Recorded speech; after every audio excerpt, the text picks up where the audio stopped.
Knowing that Mrs. Mallard was afflicted with the heart trouble, great care was taken to break to her as gently as possible the news of her husband's death. It was her sister Josephine who told her, in broken sentences, veiled hints that revealed in half-concealing, her husband's friend Richards was there, too, near her. It was he who had been in the newspaper office when intelligence of the railroad disaster was received, with Brently Mallard's name leading the list of killed. He had only taken the time to assure himself of its truth by a second telegram, and had hastened to forestall any less careful, less tender friend in bearing the sad message. She did not hear the story as many women have heard the same, with a paralyzed inability to accept its significance.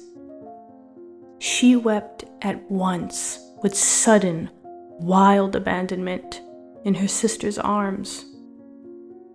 When the storm of grief had spent itself, she went away to her room, alone. She would have no one follow her. There stood, facing the open window, a comfortable, roomy armchair. Into this she sank, pressed down by a physical exhaustion that haunted her body and seemed to reach into her soul. She could see in the open square before her house the tops of trees that were all aquiver with the new spring life. The delicious breath of rain was in the air. In the street below, a peddler was crying his wares. The notes of a distant song which someone was singing reached her faintly, and countless sparrows were twittering in the eaves. There were patches of blue sky showing here and there throughout the clouds that had met and piled one above the other in the west facing her window. She sat with her head thrown back upon the cushion of the chair, quite motionless, except when a sob came up into her throat and shook her, as a child who has cried itself to sleep continues to sob in its dreams. She was young, with a fair, calm face, whose lines bespoke repression and even a certain strength. But now there was a dull stare in her eyes, whose gaze was fixed away off yonder on one of those patches of blue sky. It was not a glance of reflection, but rather indicated a suspension of intelligent thought.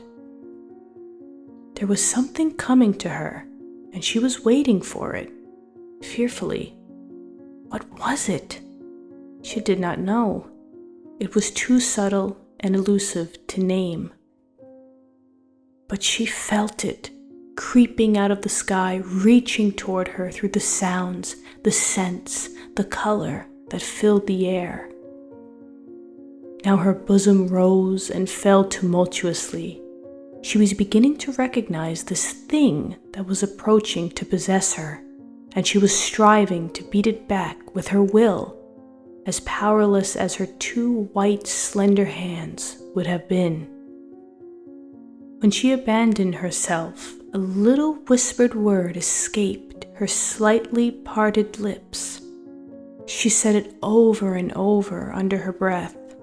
Free, free, free. The vacant stare and the look of terror that had followed it went from her eyes. They stayed keen and bright. Her pulses beat fast, and the coursing blood warmed and relaxed every inch of her body. She did not stop to ask if it were or were not a monstrous joy that held her. A clear and exalted perception enabled her to dismiss the suggestion as trivial.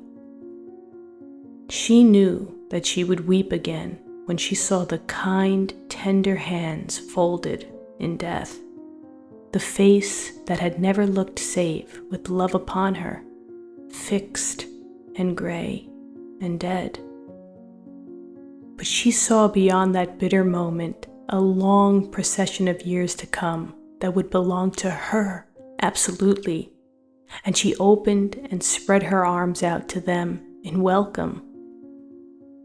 There would be no one to live for her during those coming years.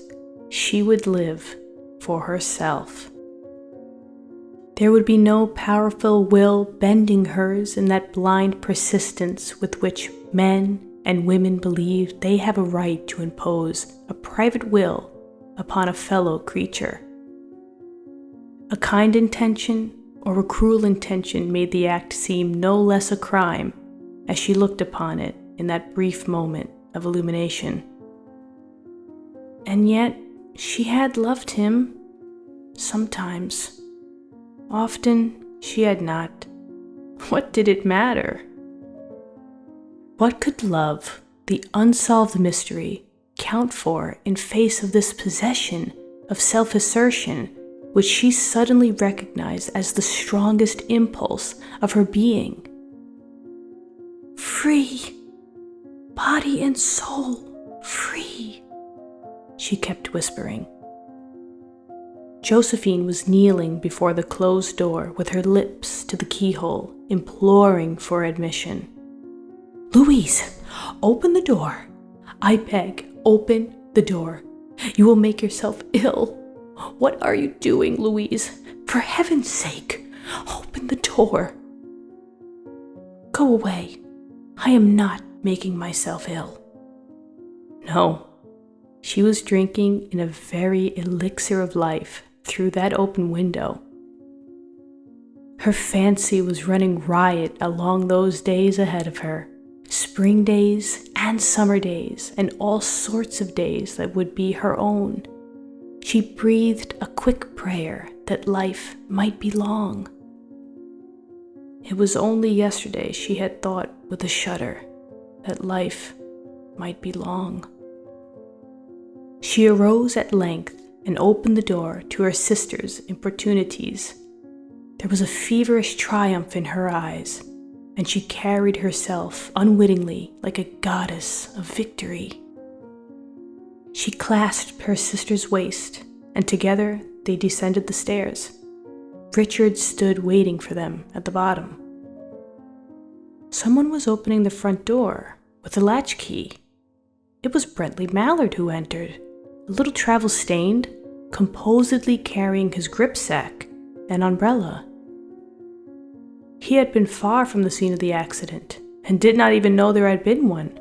He stood amazed at Josephine's piercing cry, at Richard's quick motion to screen him from the view of his wife. But Richard's was too late. When the doctors came, they said she had died of heart disease, of the joy that kills.